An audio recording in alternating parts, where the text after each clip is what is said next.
Purihin po ang Panginoon. Isang magandang umaga po sa lahat po ng nanunood at manunood po ng FB Live na ito. Hayaan natin na patuloy tayo magpasalamat sa Panginoon sa pagkakataon po na ito na binigay sa atin ng Panginoon na makapag-aral po ng kanyang mga salita. At alam natin na ang salita ng Diyos ay isang mabuting bagay. At ang salita ng Diyos ay siyang magbibigay sa atin ng tagumpay. Kaya sa umaga pong ito, bago po tayo mag-aral ng salita ng Panginoon, tayo po'y manalangin. Panginoon, salamat po sa inyo sa oras po na ito. Kami po'y nagpapasalamat sa pagkakataon na ito na kami po'y malayang makapag-aaral ng inyo pong mga salita. Ito po'y laging lubos po namin pinagpapasalamat sa inyo, sapagkat ang panahon na ito ay maraming mga lugar at mga bansa na kung saan ay pinagbabawalan na mag-aral ng inyo pong mga salita. Kaya kami na malaya na nakapag-aaral at nakakalapit sa inyo, kami po'y lubos na nagpapasalamat, Panginoon. Salamat po, bigyan nyo kami ng karunungan, kaunawaan, nang sa ganon ay maintindihan po namin yung mga salita po ninyo sa oras po na ito. Ngayong umaga, kayo pong patuloy na magpala sa inyo pong mga lingkod. Sa inyo pong papuri, sa pangalan ng Panginoong Yesus. Amen and amen. Muli po, isang magandang umaga sa bawat isa po. Tayo po ay nandito po sa Doro Faith Payatas, sa pangunguna po ng ating Pastor Romel Reyes, under po ng ating District Supervisor, Pastor Luis Bailon. Kaya salamat po sa Panginoon sa umaga pong ito. At sa umagang ito, tayo ay mag-aaral ng salita ng Panginoon. Hayaan natin na ang salita ng Diyos ang siyang magpuno at magpalakas sa atin bago po tayo pumasok sa kanya-kanya po nating paaralan at mga trabaho. At alam natin na ang panahon na ito ay hindi na po paganda. Hindi natin masasabi na ang panahon na ito ay paganda dahil nakikita natin na maraming mga pasyalan na binubuksan, maraming mga building na kung saan ay nakikita natin na naggagandahan, at hindi doon nakabase para masabi natin na ang panahon nating ito ay maganda. Kung babase tayo sa salita ng Panginoon, ang sabi sa 2 Timothy chapter 3 verse 1, alam niyo po ang panahon natin ay pasama na ng pasama. At ang panahon na ito, hindi lingid sa bawat isa, higit sa mga lingkod ng Panginoon, mga manggagawa ng Panginoon. Ang panahon na ito ay, may mga naririnig na ako na sinasabi nila na ang panahon na ito ay punong-puno ng problema. At totoo po iyon. Kaya sa umaga pong ito, hayaan natin na ang mga salita ng Panginoon ang siya pong mag-guide sa atin, para malaman natin kung paano ba natin hahakbangan yung mga problema na nalalagpas na napagdadaanan po natin. Sabi po dito, mga dapat gawin ng isang manggagawa kapag nandyan na ang pagsubok. Sa atin bilang mga Pilipino, nandito sa bansang Pilipinas, ang isa sa mga ugali ng Pilipino na nakikita ko, kapag ka nakakaranas ng problema ay siguro kapag ka pumapabor pa sa ating mga sitwasyon, ay tinahayaan lang natin at napagtatagumpayan pa natin. At nalalagpasan natin. Pero may mga problema na kung saan ay nagbibigay sa atin ng tanong. May mga pagsubok na nararanasan tayo na nagbibigay sa atin ng malaking tanong kung bakit ba natin nararanasan to. Alam niyo, ang salitang pagsubok, yan ay kinuha sa salitang perasmus. Nakipaliliwanag po natin dito sa wika natin, parehas siyang ginagamit ng kaaway at ng Panginoon. Pero sabi dito, yung pagsubok na nararanasan natin bilang mga manggagawa ng Panginoon, gagamitin niya ng kaaway para ipaunawa sa atin na yung ginagawa natin na paglilingkod sa Panginoon ay walang kabuluhan. Gagamitin niya ng kaaway para i-down tayo, pabagsakin tayo, at hanggang panghinaan tayo ng loob, at hanggang sa dumating sa tagpo na mawalan na tayo ng pag-asa, at nakwe-question natin ang Panginoon. sa kanya pong pagkatawag sa atin. Alam natin yan na sa sinabi yan sa aklat niya ng John chapter 10 verse 10 na pumarito ang kaaway upang magwasak at pumuksa at pumatay sa atin. Pero ang pagsubok, gagamitin niya ng Diyos sa iyo, hindi para i-down tayo, hindi para pabagsakin tayo, kundi para mas lalo tayong tumibay sa ating pananampalataya sa Panginoon. Para mas lalo tayong magtagumpay sa paglilingkod natin sa Panginoon. Mga kapatid, hindi tayo exempted sa salitang pagsubok. At katulad ng ating inaaral at pag-aaralan sa umaga pong ito, maging yung mga walang pagkakilala sa Panginoon ay nakakaranas ng mga pagsubok. At may mga pagkakataon na mas matindi pa yung kanilang mga pinagdadaanan. Pero makikita natin, nalalagpasan nila, hindi dahil sa tulong ng Panginoon. Nalalagpasan nila dahil sa sarili na ito. Nakakapag-isip sila ng mga plano ng mga hakbang nila para malagpasan yung mga pinagdadaanan nila. How much more tayong mga tinawag ng Panginoon na mga manggagawa niya? How much more na tayong mga lingkod ng Panginoon na pinili niya? Kung paano yung mga tao na walang pagkakilala sa Panginoon ay nakapagtatagumpay sa kanila pong mga nararanasan, di hamak na mas lalo dapat tayong magtagumpay. Ang nakakalungkot kasi kapag nakakaranas tayo ng mga sitwasyon na kung saan ay hindi pumapabor sa atin, maraming pumapasok sa ating kaisipan. At totoo yan.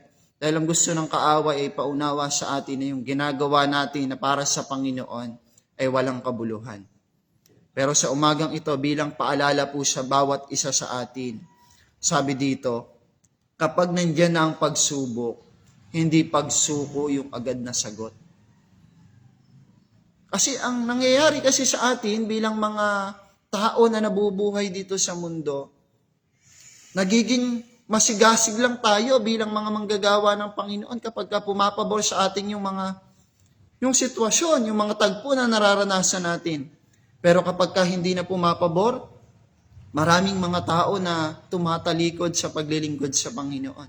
Kaya bilang paalala sa umaga pong ito, kapag nakakaranas po tayo ng mga pagsubok, mga sitwasyon na hindi po pumapabor sa atin, alam niyo po, hindi kaisipan na mali kagad ang papasok sa atin. Hindi yung mga maling gawa kagad ang magiging tugon natin. Kundi sabi dito, hindi tayo basta-basta susuko. Sabi nga ni David sa aklat ng Awit 34 verse 19, sabi doon, maging yung mga taong matuwid, sila rin man ay nakakaranas ng mga suliranin. Pero ang sabi doon, kung babaybayin pa natin, pero sa tulong ni Yahweh, agad nilang malalagpasan to. Ulitin ko, kung paano yung mga tao na walang pagkakilala sa Panginoon ay nakapagtatagumpay at nakapagpapatuloy sa mga ginagawa nila na kung saan ay salungat naman sa Panginoon. Paano pa tayo na mga tinawag ng Panginoon na manggagawa? At dapat ay mas lalo tayong nagpapatuloy. Hindi tayo basta-basta susuko. Ang alam kasi natin kapag sinabing pagsubok, babaybayin natin mamaya, ito'y laging galing sa kaaway Hindi. May mga pagsubok na kung saan ay nanggagaling sa Panginoon, katulad ng sinabi ko kanina, hindi para pabagsakin tong katawan na ito, hindi para pabagsakin yung pananampalataya natin sa Panginoon, kundi para mas lalo tayong tumibay.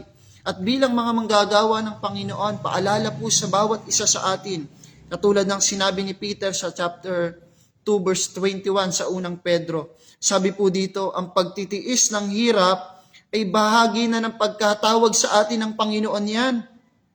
Bahagi na ng pagkatawag sa atin ng Diyos, sapagkat nang si Kristo man ay magtiis para sa atin, para sa inyo, na nag-iwan siya sa inyo ng isang halimbawa na dapat ninyong lubos na tularan.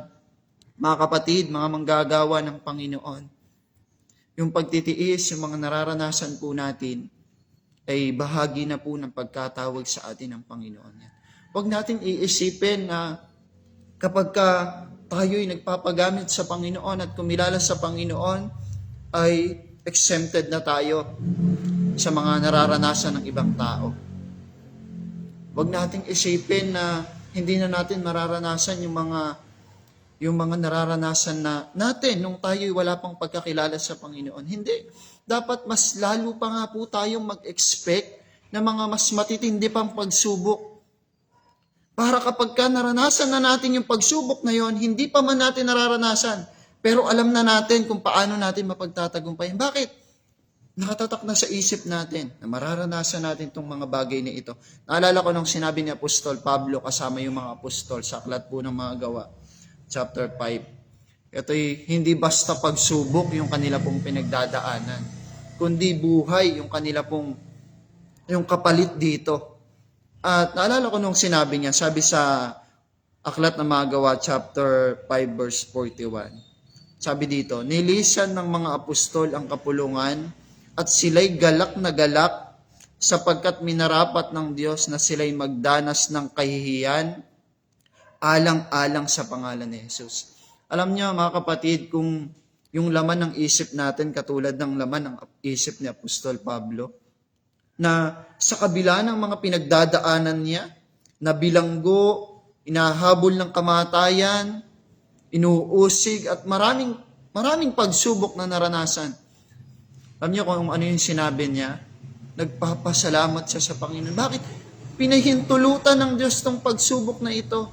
Hindi para ipakita sa kanya na talunan siya, kundi para ipaunawa sa kanya na sa kabila ng mga pagsubok na ito, dapat na mas lalo tayong maging matatag.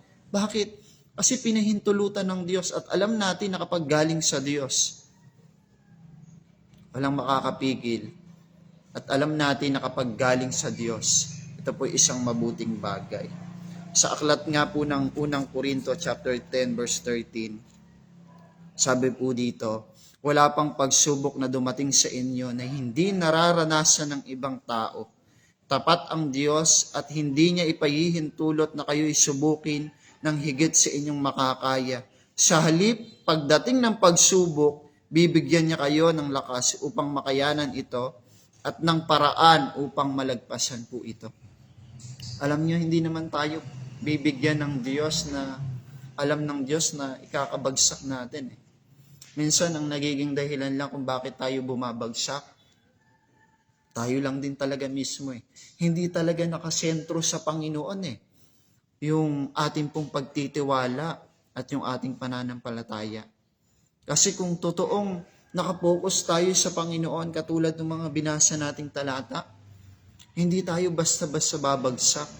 Hindi tayo basta-basta panghihinaan ng loob. Bagkus magpapasalamat pa tayo sa Panginoon kapag ka nakaranas tayo ng mga sitwasyon na kung saan na hindi papabor sa atin. At hindi sa atin sumasang-ayon. Sabi dito sa Job 8, chapter 8, verse 20, hindi pababayaan ng Diyos ang mabuting tao, ngunit sa masama ay hindi siya sasaklolo. May mga tao po kasi na nakakaranas ng mga problema, mga sitwasyon na hindi magaganda, nakakapag-isip ng hindi magaganda rin nakakagawa ng hindi magaganda. Kaya nung tagpo na ito na sinabi ng Panginoon kay Job, sinabi ni Job na hindi pababayaan ng Diyos yung mga mabubuting tao sa kabila ng mga nararanasan niya. At alam naman natin yung buhay ni Job, di po ba? Kung titingnan natin kung sa atin mararanasan yun, talagang hindi natin makakayanan Talagang hindi natin kakayanin. Pero katulad ni Job, meron siyang matinding paniniwala at pananampalataya sa Panginoon. Sabi niya doon, sa kabila ng mga nararanasan kong ito, sa kabila ng mga pag-uusig, sa kabila ng kahinaan, ng kawalan, mananatili siyang gagawa ng mabuti sa harapan ng Panginoon. Bakit? Hindi siya pababayaan ng Diyos. Pero doon sa mga tao na onting, alam niyo yun, yung onting sitwasyon lang, yung madampisan mo lang, kumbaga ng mahagip mo lang ng isang salita na hindi maganda, nakakagawa ka agad ng hindi maganda. Sabi doon, hindi sasaklolo ang Diyos Kaya tayong mga tao, tayong mga lingkod ng Panginoon, huwag tayong umasa na tutulungan tayo ng Diyos kapag yung isip natin ay salungat Hindi. Ang totoo, ang kaaway pang patuloy na gagawa sa atin Ang kaaway pa ang patuloy na magtatagumpay sa atin once na nakakagawa at nakakapag-isip tayo ng hindi magaganda. Sa aklat ng Awit, chapter 34, verse 18, tinutulungan niya ang mga nagdurusa at di binibigo ang mga walang pag-asa. Maraming talata sa Biblia, salita ng Panginoon na magbibigay sa atin ng tibay para mas lalo tayong manatili sa Panginoon. At ang nakakalungkot lang kung bakit tayo bumabagsak, kasi hindi talaga nakasentro sa Panginoon yung ating pagtitiwala, yung ating lakas. At kung nakabase talaga tayo sa salita ng Panginoon, tulad ng ginawa ng mga unang naglingkod sa Panginoon, hindi sila basta-basta pinanghihinaan ng loob. Sa kawalan, sa kahirapan, sa kahubaran, kahit sa napakaraming pag-uusig, at maging yung buhay na yung kanilang pinag-uusapan, hindi sila basta-basta natitinag, hindi sila basta-basta bumabagsak. Bakit? Nakasentro yung kanilang pananampalataya, yung kanilang pagtitiwala sa salita ng Panginoon. At nakita naman natin na hindi sila binigo ng Panginoon at hindi sila pinabayaan ng Panginoon. May mga tao rin naman na kapag nakakaranas ng mga sitwasyon na hindi magaganda, ang unang pumapasok sa kanilang kaisipan, lumapit sa kanilang kapwa-tao. Alam niyo mga kapatid, wala tayong makukuwang tulong . Wala tayong makukuwang totoong pag-asa kapag nilapitan natin yung ating kapwa-tao. Oo, siguro, makapagtatagumpay tayo sa tulong ng mga tao na nasa paligid natin, sa tulong ng mga tao na malalapit sa atin. May mga pagkakataon na tutulungan nila tayo. Pero titiyakin ko po sa bawat isa sa atin, hindi sa lahat ng panahon ay matutulungan tayo ng mga tao na nakapaligid sa atin. At kahit gaano pa kalapit sa atin yan, darating at darating yung panahon, kapag dyan natin tinutok yung ating pagtitiwala, yung ating pag-asa, mawawalan tayo ng pag-asa. Bakit? Kasi kapag dumating yung tagpo na nangailangan tayo at lumapit tayo doon sa tao na alam natin na maaasahan natin at dumating yung tagpo na hindi niya tayo natulungan, mawawalan tayo ng pag-asa. Panghihinaan tayo ng loob. Pero kapag sa Panginoon tayo lumapit, laging nandyan yung tulong ng Panginoon. Sabi nga po dito, kapag nagsimula na silang sumuko sa iyo, magpatuloy ka at huwag kang susuko sa sarili mo. Ipakita mo sa Diyos, sa kanila, sa mga tao na nasa paligid mo, higit sa Diyos, kung paano mo mapagtatagumpayan ang mga pagsubok na kinahaharap mo. Pero yung mga tao na tinalikuran tayo, yung mga tao na hininga natin ng saklolo at hindi tayo tinulungan, ilaban pa rin natin sila sa panalangin. Alam nyo, kapag kaganyan yung ating kaisipan, sabi po dito sa unang Pedro chapter 3 verse 12, hinan nyo po yung sinasabi po dito. Ang mga mata ng Panginoon ay sa matuwid na katuon. Ang kanilang panalangin ay kanyang pinakikinggan. Ngunit ang masama ay kanyang sinasalungan. Di po ba? Alam niyo, mas masarap umasa sa Panginoon, lalo na kapag nandun ka na sa pinakamahirap na sitwasyon. Minsan, mas gagawa ang Diyos. Personally, nakita ko, kapag nandun na sa tagpo na talagang hindi mo na kaya . Minsan, susubukin pa talaga tayo ng Diyos bago niya tayo tulungan. Minsan, titingnan pa talaga ng Diyos kung gaano talaga tayo kapositibo pagdating sa kanyang mga salita. At alam natin na kapag lalo tayong lumalapit sa Panginoon, higit sa panahon pong ito, manggagawa ng Panginoon, alam niyo po, may kanya-kanya tayong pinagdadaanan. May kanya-kanya tayong estado ng pinagdadaanan sa buhay. Merong mababa, merong madali, merong mahirap, pero isa yung tiyak Huwag tayo basta-basta susuko. At lalong huwag tayong kung kani-kanino umaasa. Mas lalo tayong magtiwala sa magagawa ng Panginoon. Alam niyo, hindi tayo bibiguin ng Panginoon. Tulad ng binasa po natin sa unang Korinto, chapter 10, verse 13. Di po ba? Hindi naman hindi naman ipahihintulutan ng Diyos sa maranasan natin yung yung ganyang tagpo, yung ganitong sitwasyon? Kung hindi natin kakayanin di po ba? Sabi doon bibigyan niya tayo ng kakayanan para malagpasan yung mga pinagdadaanan natin. Bibigyan niya tayo ng lakas para malagpasan yung mga pinagdadaanan po natin. Kaya walang dahilan para panghinaan po tayo ng loob kapag nakakaranas tayo ng mga sitwasyon na hindi magaganda. Bagkus mas lalo tayong magtiwala sa Panginoon. Alam niyo, yung hirap na yan, dito lang naman yan At lahat naman ng hirap na nararanasan natin, hindi naman yan mananatili sa atin Liban na lang kung talagang aalagaan po natin. Di po ba? Lahat ng mga sitwasyon na nararanasan natin, dadaan lang sa atin yan. At minsan, kung mas maiintindihan at mas mauunawaan natin na yung mga pagsubok na nararanasan po natin, na lilipas lang, minsan hindi na natin iindayin yan. Hahayaan na lang natin. Basta tayo bilang manggagawa ng Panginoon, alam natin yung gagawin natin. Papatuloy tayo, susunod tayo sa Panginoon, papatuloy tayo sa paggawa ng mabuti, at makikita natin, alam niyo po, sabi ko nga nung nakaraan, yung kapag nakasentro tayo lagi sa salita ng Panginoon, alam niyo, hindi na natin mamamalayan na nalalagpasan na pala natin yung mga pinagdadaanan natin Kasi isipin nyo, ito yung pagsubok na nararanasan natin, habang nagpapatuloy tayo sa kabila ng mga sitwasyon na hindi magaganda. Ito po yun, tinatakpan lang ng Panginoon ang kagalakan niya. Kaya habang nararanasan mo to, yung pagsubok na ito, naroon yung kagalakan na binibigay ng Panginoon sa atin. Kaya maraming mga nagtataka sa paligid Alam natin yan, subok natin yan bilang mga lingkod ng Panginoon. Minsan may mga pagkakataon na tinatawanan pa po tayo. Napakatindi na ng mga pagsubok na pinagdadaanan yan, pero bakit makikita natin na nakangiti pa rin, tumatawa-tawa pa rin yan? Bakit? Kasi alam natin na hindi naman pahihintulutan ng Diyos yan kung hindi natin kaya.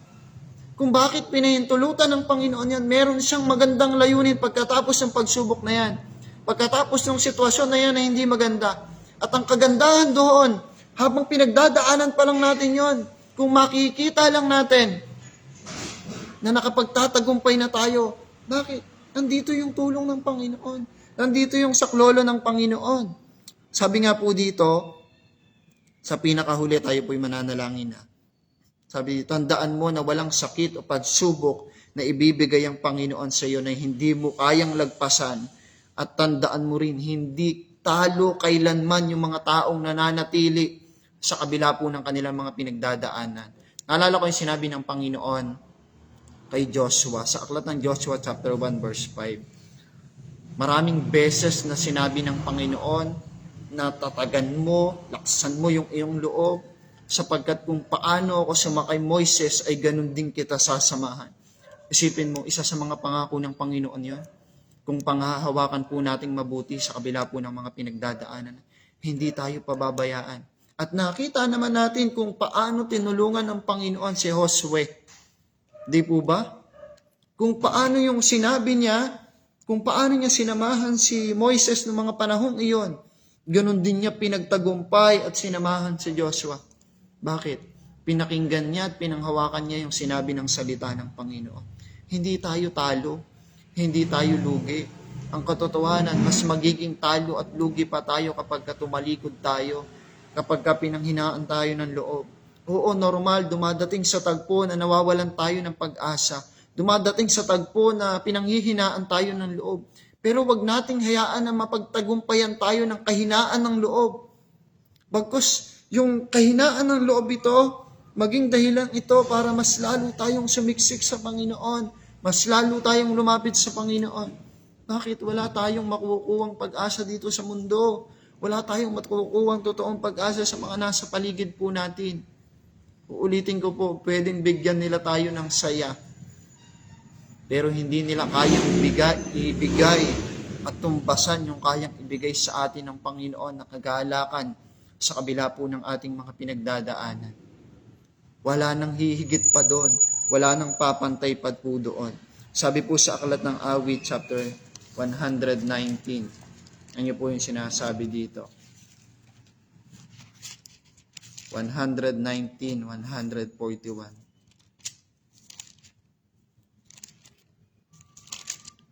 Ano yun po yung sinasabi po dito? Awit 119 verse 140. Ang pangako mo sa amin ay subok na at walang mintis. Kaya naman ang lingkod mo'y labis itong iniibig. Alam mo, subok na yung pangako ng Panginoon. Subok na yung mga sinabi ng Panginoon sa atin. Hindi yan nababali. Hindi yan katulad ng tao. Katulad ng sinabi sa Numbers 23:19, di po ba? Hindi ako nagkakamali. Yung pangako ng Diyos, hindi yan katulad ng tao eh. Na kapag ka sinabi, may mga pagkakataon na hindi natutupad, hindi nagagawa. Pero yung pangako ng Panginoon, kapag ka sinabi niya, kanyang gagawin. Kailangan lang po natin na magpatuloy at manatili sa Panginoon. Panahon pong ito ay wag na tayong umasa na nagaganda pa yung buhay natin. Pahihintulutan ng Diyos. Kasi ayaw ng Diyos na makita tayo na nanghihina. Oo, salamat sa Panginoon kung tulungan tayo ng Panginoon, pagandahin ng Panginoon yung buhay natin dito sa lupa. Pero salamat pa rin sa Panginoon. Kung hindi man pagandahin ng Panginoon yung buhay natin dito sa lupa, salamat pa rin sa Panginoon. Katulad ni Apostol Pablo, lubos siyang nagpapasalamat sa Panginoon kahit pinagbabantaan na yung kanyang buhay. Kahit nasa loob ng bilangguan, nagpapasalamat siya sa Panginoon. Bakit? Kasi yung totoong tagumpay, hindi natin makukuha dito yan. Hindi natin makukuha dito yan sa mundo. Ang totoong tagumpay, makukuha natin yan sa piling ng Panginoon. Kaya kapag nakaranas tayo ng mga sitwasyon na hindi magaganda, tapos tatalikod at panghihinaan tayo ng loob, alam niyo po, mas lalo tayong hindi magtatagumpay. Mas lalo tayong mawawalan ng pag-asa. Pero kapag tayo po'y nananatili sa kabila po ng mga pinagdadaanan po natin, alam niyo po, makikita natin yung gawa ng Panginoon. Makikita natin yung tulong ng Panginoon. Marami tayong mga pinagdadaanan. Yung mga nakakausap nga ako, ang nagiging pinagdadaanan nila yung pinansyal, di po ba? Halos lahat ng tao, karamihan ng tao, pagdating sa pinansyal ay nawawala ng pag-asa. Di po ba? Kung paparanas lang sa atin ng Panginoon at ipapakita lang sa atin ng Panginoon yung naranasan ng mga unang naglingkod sa Panginoon, maging sa kagutuman, nananatili po sila. Bakit? Kasi nakita nila natanaw nila na panlupa lang to dito lang to. Hindi to mananatili. Kaya pansinin natin yung buhay nila ngayon. Di po ba? Pinagtagumpay sila ng Panginoon. Tinulungan sila ng Panginoon. Kaya tayong mga lingkod ng Panginoon, manggagawa ng Panginoon, ito yung panahon na wala nang atras-atras. Ito yung panahon para lalo tayong tumibay at lalo tayong sumiksik sa Panginoon. Hindi na to yung panahon na kapag nakaranas tayo, ay ayaw-ayaw tayo. Kapatid, mas magpasalamat pa nga po tayo. Bakit? Kasi totoo yung salita ng Panginoon. Sinabi na ng Panginoon yan noong una pa man, na makakaranas kayo ng mga ganito, makakarinig kayo ng mga digmaan, patayan. Purihin ng Panginoon dahil isa sa mga salita niya na tinutupad niya na ngayon. At ang sabi doon, pagkatapos ng mga bagay na ito, alam niyo po, sama-sama tayo. Kung mananatili tayo, sama-sama tayong dadatnan ng Panginoon. At kukunin ng Panginoon. At kapag dinatnan na tayo ng Panginoon, nandun na tayo sa piling ng Panginoon, siguro maiisip po natin, buti na lang nagpatuloy tayo. Buti na lang nagpatuloy ako. Bakit? Kasi wala nang hihigit pa doon sa inilaan sa atin ng Panginoon. Wala nang papantay pa doon. Kaya bilang paalala po sa umaga pong ito, bilang mga manggagawa ng Panginoon, marami tayong mga pinagdadaanan. Pero hindi pagsuko yung agad na tugon natin. Hindi siya pagsuko. Bagkus mas lalo tayong sumiksik sa Panginoon. Makikita po natin yung himala ng Panginoon. At bilang paalala rin po sa umagang ito, sang-ayon din po sa pinag-aaralan natin. Huwag po tayo asa ng asa sa tao. Huwag natin idepende yung ating pag-asa at yung ating tulong sa tao. Kasi maging sila ay nangangailangan din ng tulong. Maging sila ay nangangailangan din ng tulong. na nanggagaling sa Panginoon. Bagkus, pwede tayong umasa sa mga nasa paligid natin, pero wag natin ituon. Wag tayong pumokus doon sa kanila. Bagkus mas pumokus tayo sa Panginoon. At tandaan din po natin, na yung mga nararanasan natin, hindi naman po yan mananatili. Lahat po yan lilipas. Tulad nga po ng sinabi ko sa inyo, walang sakit o pagsubok na ibibigay sa atin ng Panginoon na hindi natin kayang lagpasan. At lalong-lalong hindi tayo talo pagka nananatilit nagpapatuloy tayo sa kabila po ng ating mga pinagdadaanan.